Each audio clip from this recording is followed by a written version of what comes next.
communication lag between the two teams when they were working on projects together because they had separate meetings. So they brought them together this past year, and they still kind of have their own identities, but they also have their kind of shared work that they're doing. So, you know, there's a lot of interesting dynamics that are going on, much like you would see at the business level in the private sector. Teamsters. And then this is just some of the new teams. What we're proud of is that I think 4 of these, well, Synoptic is non-engineering, that's film and video production. Nanotechnologies is based in physics.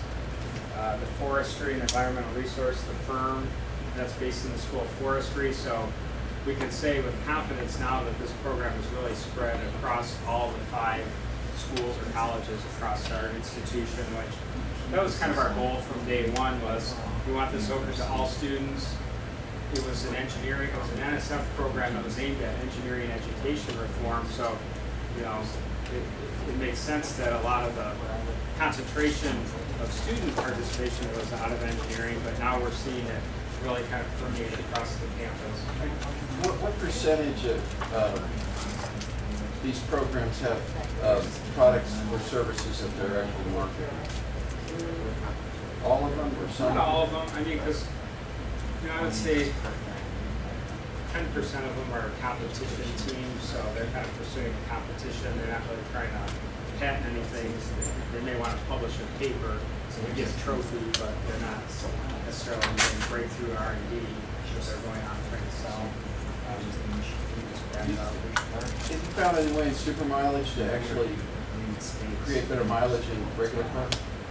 Well, I mean, I think that's one of the goals of at the competition level. So at SAE's level, that's why they're doing it. You know, they want, maybe not that this would go into production. I would say a better example is the Clean Snowmobile Enterprise. Not our team, but one of the other competing teams a few years back, one of their solutions for the fuel injection system is on like a production Polaris vehicle now. So it can happen. Is it cleaner driving snowmobile? Yes, yeah. But I mean, I think the primary goal is, yeah, we're not trying to generate an IP to make money. We're trying to provide a rewarding educational experience. And if IP comes out of that, that's great, but we're not trying to bet the farm, so to speak, on the IP. Now, so your question was how many teams? I mean, I would say maybe a third or so are in that kind of IP generating mode or internal R&D type stuff, or working directly with industry on something that's sensitive enough that's not. And they would work with somebody like Raphael who's doing business entrepreneurial. Well, or they're already in the group because it's interdisciplinary. They may have the business component already embedded in their enterprise, so it's not like a handoff. Okay. Now, I think there's some things that can happen. Well, a good example, we have a student startup, if you will, called Tech Initiatives, that was called. So there's actually an undergraduate startup company that took one of the student patents out of it. Actually, it was out of senior design, not enterprise, but they're pursuing commercialization on it. So the university granted them the rights to the patent, but that's kind of outside the enterprise model. So there's a number of ways, I guess I would say, that the IP can be realized. Yes? What is the relationship between the sponsors and the students? Yes. Okay. They interact? Yes. Yeah, so that's one of the goals. Could you repeat? I couldn't hear the Yeah, question so her because of question the was, fan. what's the relationship between the sponsors and the teams? Oh. And actually, I've got a slide on here that maybe if you give me a minute to get through this, let me answer that. You got about 10 minutes, Yeah. by the way. Sorry. Let me just kind of breeze through some of this. So this was kind of the data and metrics. I wanted to start out by talking about the enrollment. You know, we've kind of leveled off at about 650 students. That's a little over 10% of the undergraduate student body, so 1 out of every 10 students is involved in enterprise.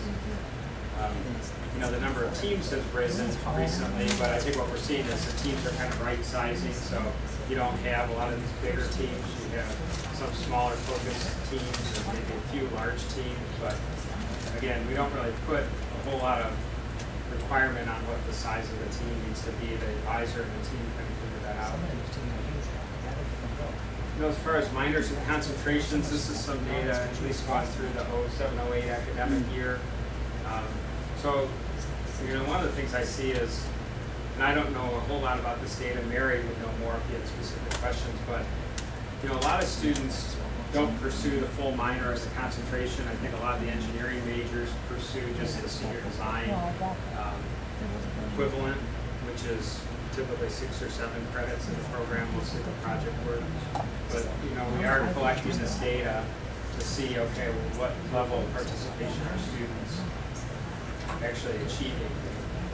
You know, one of the big benefits, and this came back to getting the NSF funding and actually assessing the program and saying what's the benefit of enterprise.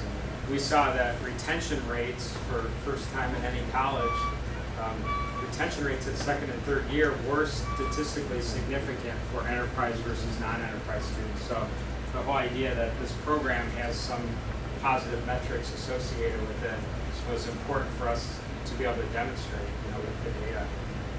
Like I said, I'll post this, or I'll post it. But yeah, I mean, pretty significant numbers if you look at the differences. And the P levels, obviously, for the statistics, it's not just a widespread and some outliers, it's significant. And then another thing that we've tracked is graduation rates. So we're seeing higher graduation rates in enterprise versus non-enterprise, which is a positive benefit. So I'm going to get into just a little bit of the student benefits and then the industry involvement in closing here. So the whole idea is, why are we doing this? I mean, it's for the student benefits first and foremost. That's our, if I look at Michigan Tech, our customer is our students. You know, we're trying to better prepare them. And we can do that with hands-on programs, with real projects, team-based projects, which means those soft skills that you're developing that you don't get in the textbooks.